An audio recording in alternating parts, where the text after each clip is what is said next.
So after about a month of working on it, my first Android app is finally on Google Play.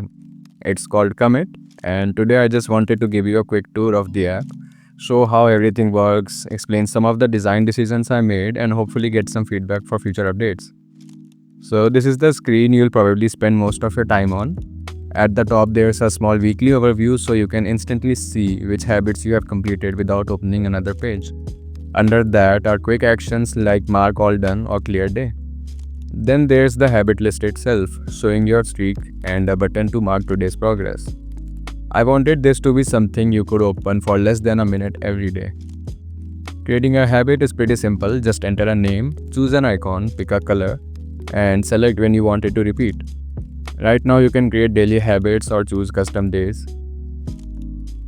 One of my favorite screens is probably the calendar. Every dot represents one of your habits. So instead of only looking at today's progress, you can scroll back through previous weeks and see how consistent you have actually been. There's also a small insight page.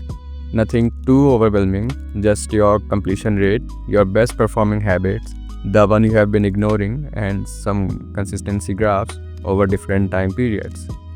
Finally, there's a few settings like notifications, changing the first day of the week, importing data, and a couple of smaller quality of life options.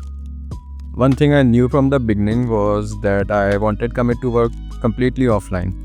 There are no accounts to create and your data stays on your device. It also meant I could keep the app really simple instead of worrying about logins and syncing.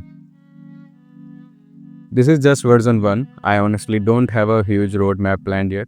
Instead of adding features just for the sake of adding them, I'd rather hear what people actually think after using it.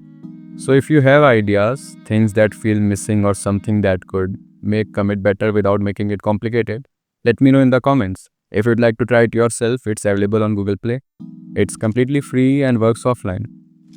If you ever decided to remove the ads, you are simply supporting future updates and helping me build more apps like this. Thanks for watching.